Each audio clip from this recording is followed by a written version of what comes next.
အဲ့တော့ကျွန်တော်ဒီနေ့မှာရန်ကုန်မြို့မှာရှိတဲ့ပန်းခြံတွေထဲမှာဘယ်ပန်းခြံကတော့ပိုပြီးလှတယ်မလှဘူးဆိုတာကိုလိုက်ပြီးစုံစမ်းတော့ဖြစ်တယ်အခုပထမဆုံးတစ်ခုရောက်နေပြီဒါသူမင်္ဂလာပန်းခြံဒီပန်းခြံရဲ့ review တွေမှာတော့ပန်းခြံလေးကသေးပေမဲ့လှတယ်အဆင်ပြေတယ်အားစားရုံနဲ့လည်းနီးရဆိုပြီးတော့တော်တော်လေးအကောင်းပြောထားတာကိုတွေ့ရတယ်အဲ့တော့ဒါတွေကတကယ်ဟုတ်မဟုတ်ကျွန်တော်အခုကြည့်ရတာပ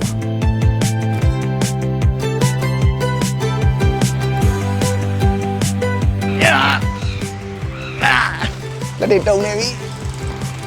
ီဟုတ်ပါပန်းခြံနေမှာလည်းမလောက်ရတဲ့ rules တွေရှိတယ်လို့မျိုးကျွန်တော်ရဲ့ဒီ challenge ထဲမှာလည်းကျွန်တော်လောက်ရမယ့် side quest တွေရှိတယ်ပေါ့နော်အဲ့ဒါဘာလဲဆိုတော့ပန်းခြံတစ်ခုရောက်တိုင်းကျွန်တော်ဒီ V70 FE ရဲ့200 megapixel main camera နဲ့ဓာတ်ပုံတစ်ပုံရိုက်မယ်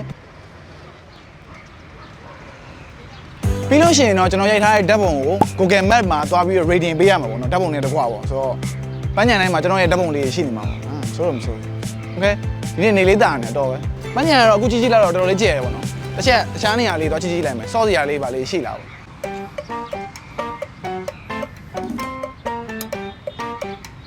့ပြောလို့ပြောတာမဟုတ်ဘူးကျွန်တော်ပထမဆုံးရောက်လာတဲ့ပန်းခြံဆိုပေမဲ့ဒီပန်းခြံအကျယ်ဝန်းလည်းတော်တော်ကျယ်တယ်လို့မျိုးဒီလိုကလေးကစားစရာတွေလည်းရှိရပေါ့နော်ကလေးကစားကွင်းလည်းရှိရပေါ့ဘိုးကျိုးတို့နောက်တစ်ခုရှိသေးတယ်မှာပုံမှန်ဆိုလို့ရှိရင်ပန်းခြံလေးမှာကွာဘိုးကျိုးတို့ဆိုတာတစ်ခုပဲရှိရဒါပေမဲ့ဒီပန်းခြံမှာနှစ်ခုတောင်ရှိတယ်ဒီပန်းခြံလေးကအတော်လေးတန်ရှင်းမှုရှိတယ်လို့မျိုးကျွန်တော်ပစ္စည်းတွေလည်းစုံစုံလင်လင်ရှိရပြီးတော့လဲရတာလည်းပေါ့နော်စိတ်ထဲမှာတော်တော်လေးအေးချမ်းတဲ့အတွက်ကြောင့်မို့လို့ဒီပန်းခြံလေးကိုတော့ကျွန်တော် fire တော့ 5 ပေးပါတယ်ဟာဟုတ်တယ်နော်ပန်းခြံမှတ်တိုင်ကိုယ်နောက်ရောက်မှပန်းခြံမှတ်တိုင်ရှိရရှေ့တဲ့မှာတို့ကဒီနေ့ကျွန်တော်ကန်ကောင်းတာပေါ့နော်ဒီတိုင်းမိုးရွာနေရနေပြီးတော့ရုပ်တရက်ကြီးနေတဲ့ပုံစံမျိုးမဟုတ်လို့ရှိရင်မိုးဒီနေ့လာရွာသွားလို့ရှိရင်တရက်ကိုပန်းခြံတစ်ခုနဲ့ကျွန်တော်ရက်ပေါင်း900လောက်သွားနေတ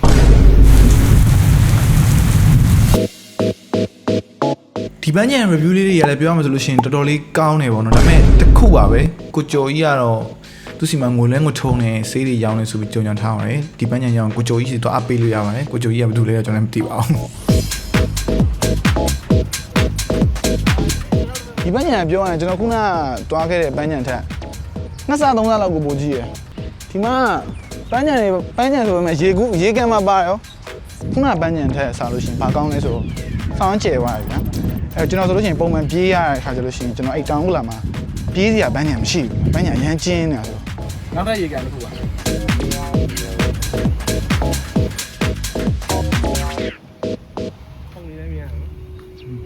ါဒီဗီဒီယိုရိုင်းနဲ့တိလာရတော့ကျွန်တော်တနေ့ကို screen time 10နာရီကျော်ရှိတဲ့လူတစ်ယောက်အနေနဲ့ဒီလိုမျိုးမြက်ခင်းတွေကိုချိန်လေးခဏလေးကြည့်ရတာတော့မှတော်တော်လေးမျိုးလုံးအေးရအောင်တွေ့ရတယ်ပေါ့နော်အဲ့တော့ဒီဘက်ခေတ်လူတိုင်းဒီပါကဒီလိုပန်းခြံတွေမှာတွားပြီးတော့တနေ့ကို15မိနစ်ကနေမိနစ်20လောက်မျိုးလုံးအနားပေးဖို့လိုအပ်တယ်လို့ကျွန်တော်ကထင်ပါတယ်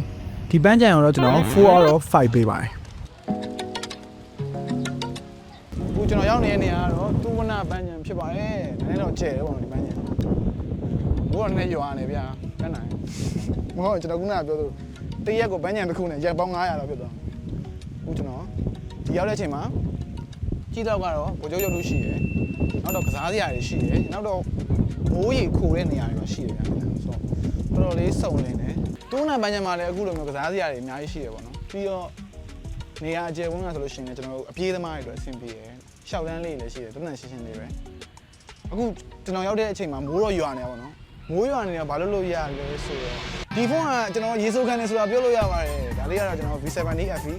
IP6869 ပါပါတယ်အဲ့တော့အခုလိုမိုးရွာနေတယ်ဓာတ်ပုံရတယ်ပေါ့နော်ဖိတ်ဖို့ပြန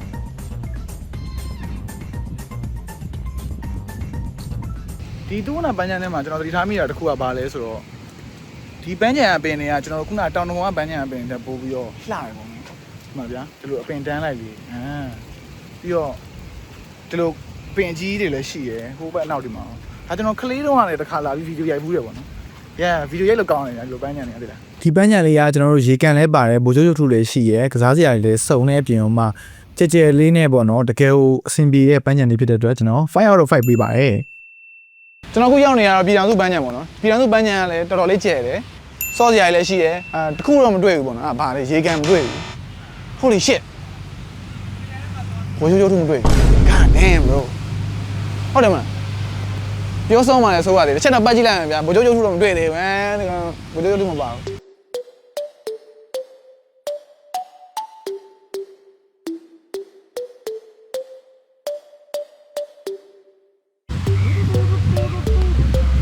ခုကျွန်တော်ပန်းခြံတွေကတပတ်ပတ်ကြည့်ပြီးသွားပြီပေါ့နော်ကစားစရာတွေလည်းရှိရယ်ပြီးတော့ပန်းခြံ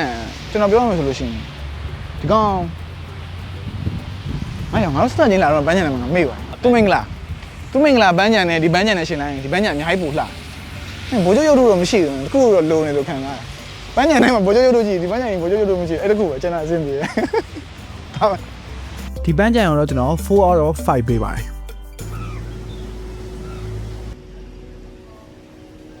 ဒီပန်းချန်လေးကတော့ကျွန်တော်တွားခဲ့တဲ့ထဲမှာအထူးခြားဆုံးပဲဘာလို့လဲဆိုတော့သူကမြို့လေကောင်ကကားလမ်းနေတိုက်တန်းနေရဲ့လေတက်တဲ့မှာစောက်ထားတဲ့ပန်းချန်လေးဖြစ်လို့ဖြစ်ပါတယ်မွန်ကျစ်ဆရာကောင်းတဲ့မြို့ကြီးရဲ့မှာဒီလိုအပန်းဖြည့်စရာရှိတာကောင်းပေမဲ့ဒီနေရာမှာ noise pollution တော်တော်များတာကိုတွေ့ရပါတယ်အဲ့တော့ကျွန်တော်လေ့ကျင့်ခန်းတွေပါလေလုပ်မယ်ဆိုရင်တော့အရန်စုညံနေတာမျိုးခံစားရမှာပါဒီပန်းချန်လေးကိုတော့ကျွန်တော်3 out of 5ပေးပါတယ်ဒါကတော့ခုနကကျွန်တော်ရန်ကင်းပန်းချန်နဲ့ကိုက်ရတယ်ဆရာခံပန်းချန်ဒီပန်းချန်လေးမှာတော့ကျွန်တော်ကားပါကင်နဲ့ပါတယ်လို့မျိုးမုတ်ဆိုင်နေလင်းလက်မဲ့ရောင်းနေဟာတွေအပြင်မှာပတ်စိုးရုံနဲ့နေရတဲ့အတွက်ကြောင့်မလို့လာလောက်တဲ့သူတွေအပန်းဖြေတဲ့နေရာလို့ပြောလို့ရပါတယ်နေပူကျတဲ့ကြီးမှာရက်ဆောင်နေရတဲ့ဒီလိုမျိုးအရေးလေးနဲ့နေရပို့ပြီးတော့အဆင်ပြေရပေါ့နော်ဒါပေမဲ့ you know what bro ဒီပန်းချန်မှာဘိုးကျုပ်ရုပ်တုလည်းမရှိဘူး-1 ဘိုးကျုပ်ရုပ်တုမရှိဘူးဒီပန်းချန်လေးကကျွန်တော်တို့အရင်ပန်းချန်တွေလောက်တော့မကြီးဘူးမကျယ်ဘူးဆိုပေမဲ့တော်တော်လေးထောက်ကူဖြစ်တဲ့ပန်းချန်လေးပေါ့နော်အဲ့တော့ကြောင့်မလို့ကျွန်တော်4 out of 5ပေးပါတယ်V70 FE မှာဆိုလို့ရှိရင် 9000 mAh battery ပါတဲ့အတွက်ကြောင့်မို့လို့ကျွန်တော်အခုတနေကုန်သုံးနေရတော့မှာပေါ့နော်ဖုန်းအားက100နေပြီးတော့80ကျော်အထိပဲရော်သေးရဲ့အဲ့တော့တော်တော်အားခံနေပြောလို့ရတယ်ပေါ့နော်ပြီးတော့အားပြန်သွင်းဖို့အတွက်ဆိုလို့ရှိရင်လည်းဒီပေါ့နော် Vivo ရဲ့ flash charge ကျွန်တော်တို့90 watt ထည့်ပေးထားတဲ့အတွက်ကြောင့်မို့လို့အရင်မြန်ပါတယ်ဒါကကျွန်တော်ရန်ကင်းနေရတော့ hidden spot တစ်ခုပေါ့နော်ဒီနေရာကိုကျွန်တော်အရင်တော့လည်း2ခါလောက်ရောက်ဘူးလေဟို shooting တွေပါလေလုပ်ရင်းနေပေါ့ဒီမှာဒီလိုခါလေးအမိုးလေးရှိတယ်ဟိုမှာလည်းရှိတယ်ကစားစရာတွေလည်းရှိတယ်ဒီမှာချောင်းလေးလည်းရှိတယ်ချောင်းနဲ့ဆင်းလို့ရတဲ့လမ်းလည်းရှိတယ်ဝမ်းသာပန်းရေကူးလို့ရတယ်ရေတော့မကူးနဲ့ပေါ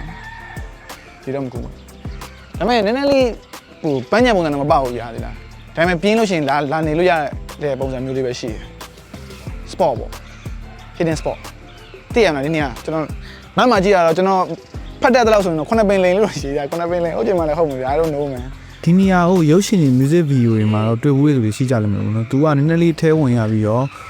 တိတ်ပြီးတော့လည်းထင်းထင်းသိမ်းမရှိတဲ့နေရာမျိုးလို့ပြောလို့ရရင်ပေါ့နော်။အဲ့တော့ဟို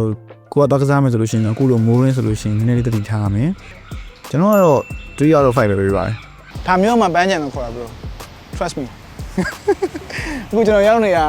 ာကန်တော်ကြီးရဲ့ဗိုလ်ချုပ်အောင်ဆန်းပန်းချန်ပေါ့နော်။ကန်တော်ကြီးမှာပတ်လည်းမှာပန်းချန်တွေရှိတယ်။ကန်တော်ကြီးတဘာဝပန်းဥယျာဉ်ဆိုတာမျိုးရှိသေးတယ်။ပြီးဟောမှာကျွန်တော် typical ကန်တော်ကြီးပန်းချန်ရှိနေဗျာဟိုဖြေတကုံဖျားအောင်မြင်ရတဲ့ဘက်ပေါ့ဒီနေရာကတော့ဟိုပန်းချန်နဲ့ပို့ပြီးတော့ဟွာဖြစ်တယ်ပေါ့နော်အကြီးမဟုတ်ဘူးအသေးလေးပဲမိုက်တယ်ကျွန်တော်တင်နေမှာမိုင်းဒီနေရာမှာလို့မျိုးသိရမှာအေရိုဘစ်တွေပါလို့လောက်တယ်ဒီနားမှာအေးအဲ့လိုဒ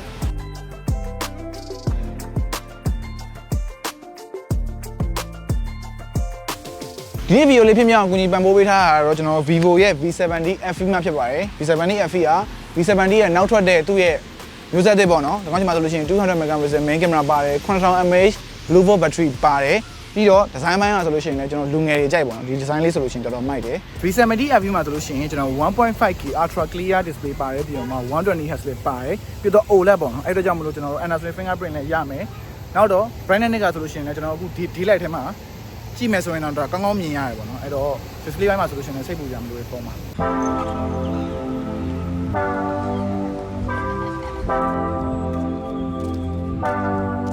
ာအခုကျွန်တော်ရောက်နေတဲ့နေရာကတော့ဒါကန်တော်ကြီးပေါ့နော်မပြောလဲသိပါတယ်ဘယ်လိုမျိုးဆိုဒီကောင်ကတော့ကျွန်တော်တို့ tourist spot လို့ပြောလို့ရတယ်ဗျာရန်ကုန်ကိုလာလဲဆိုလို့ရှိရင်ဒီနေရာကတော့လာကြည့်ကြတာဒီမှာကန်တော်ကြီးအင်းရလဲလို့တရှင်းနေလည်းရှိတယ်ဗျာဆိုတော့ပြောစရာတော့မရှိပါဘူးဒီနေရာကြီးကတော့အကြီးပဲဟိုလိုကျွန်းလေးတွေနဲ့တရားလေးတွေနဲ့ဒီလားစီဟို sunset တွေပါဆိုလို့တပုံရက်လို့ကောင်းတယ်ပေါ့နော်ဒီလိုနေရာမျိုးအကြီးတွေကြတော့လေကျွန်တော် view ထဲမှာလို့ထည့်ပြီးပြောဖို့ကြာနည်းနည်းလေး open နေမလားလို့ဒီကောင်လေးကြတော့လို့အကုန်ပြည့်စုံနေဗျာဒီလားကားပါကင်ရှိမယ်ဗျာနောက်တစ်ပင်လှလှလေးရှိမယ်နောက်ရေကန်ကြီးရှိမယ်တပုံရိုက်ပြီးတဲ့သူတောင်ရှိတယ်ပြီးရောအဲ့ဒါရှင်းတာမရှိတော့ဘူးဆိုတော့ဒီနေရာလဲ rating တော့ကောင်းပါတယ်ဒါပေမဲ့လည်းနည်းနည်းလေးတော့မဆိုင်ဘူးပေါ့နော်ကျွန်တော်ကလို့ပန်းညံပစ္စည်းလေးတွေကိုလိုက်ရတာဆိုတော့လေကောင်းပါတယ်ဒီ view လုပ်တဲ့အဓိကရည်ရွယ်ချက်ကအခုနောက်ပိုင်းလူတွေကပြေးတာတို့ဘာတို့က trend ဖြစ်လာတာပေါ့နော်ပို့ပြီးတော့ကျမ်းမာရေးလိုက်စားလာကြတယ်တကြားဖြတ်တဲ့သူနဲ့ပြေးတဲ့သူနဲ့အစသဖြင့်ပေါ့ အဲ့လိုလူမျိုးတွေတကယ်လေ့ကျင့်ခန်းလုပ်ချင်တယ်ဆိုလို့ရှိရင်အဲ့လိုနေရာပြောင်းနေရမျိုးတွေဖြစ်တတ်တယ်ပေါ့နော်အဲ့တော့ကို့အနီးနားမှာဘာလေးရှိလဲဆိုတာကိုကျွန်တော်ကအဲ့လို Google Map လေးမှာပန်းညံလေးလိုက်ရှာဓာတ်ပုံရိုက်လို့ကောင်းလားလေ့ကျင့်ခန်းလုပ်လို့အဆင်ပြေလားအဲ့လိုပေါ့နော်လိုက်ပြီးတော့ရှောက်ကြည့်ရအောင်ဒီပန်းညံလေးကတော့ကျွန်တော်သွားနေရလမ်းမှာမထင်မှတ်ပဲတွေ့ခဲ့တဲ့ပန်းညံလေးပေါ့နော်ဘာပန်းညံလေးလဲဆိုတော့ရှီလုံဖျားပေးနာဥဒ္ဓမပန်းညံဖြစ်ပါတယ်ပြောရင်ဒီနေရာ Happy Wall နဲ့ဆက်နေတာပေါ့နော်လူတွေက Happy Wall ရဲ့နေရာလို့ပဲထင်တယ်တကယ်တော့မဟုတ်ပါဘူးဒီဘက်ကပန်းညံတက်တယ်ဒီဝင်ထဲမှာပဲ Happy Wall ရှိတယ်အဲ့တော့ဒါကိုလည်းကျွန်တော်တို့ပန်းညံတော့တတ်မှတ်လို့ရပါတယ်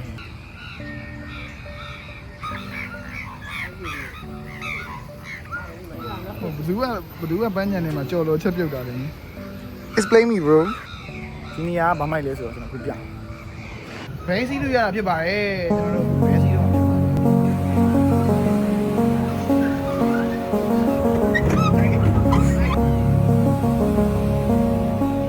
ပြောရင်ကျွန်တော်ဒီနေရာကိုထင်မှန်ပဲနဲ့ရောက်လာပေါ့ဒါပေမဲ့တော်တော်ပြောဖို့ကောင်းပါလေဘဲစီးနေရမယ်လို့ကျွန်တော်ထင်ခဲ့တယ်ဒါပန်းညံတော့ပန်းညံပဲဒါမှလည်းဘဲလေးစီးလို့ရတယ်ဘေးမှာ Happy Wall လေးရှိတယ် I mean I kind of love Yangon ဒီဗီဒီယိုလေးလောက်ရင်းနဲ့တိလာရတာတော့ကျွန်တော်ရန်ကုန်မှာပန်းချံတော်တော်များများရှိတယ်ဆိုတာပါပဲနောက်တစ်ခုကကြတော့ပန်းချံတိုင်းနီးပါးသူ့အနေထားနဲ့သူလှကြတယ်အဲ့ဒါကြောင့်မို့လို့ကိုကအပန်းဖြည့်ခြင်းနဲ့လေ့ကျင့်ခန်းတွေပါလုပ်ချင်တယ်ဆိုလို့ရှိရင်ကို့အနီးနားမှာပန်းချံတစ်ခုမဟုတ်တစ်ခုကတော့ရှိနေမှာပါဒီဗီဒီယိုလေးကြည့်ပြီးသွားပြီဆိုလို့ရှိရင်တော့ရန်ကုန်ကပန်းချံတွေရဲ့အနေထားကိုသိပြီးလောက်ပြီလို့ထင်ပါတယ်အဆုံးထိကြည့်ပြီးတော့လည်းကျေးဇူးအများကြီးတင်ပါတယ်ဒီဗီဒီယိုလေးဖြစ်မြောက်အောင်ကူညီပေးတယ် Vivo V70 FE ကိုလည်းကျေးဇူးအများကြီးတင်ပါတယ် See you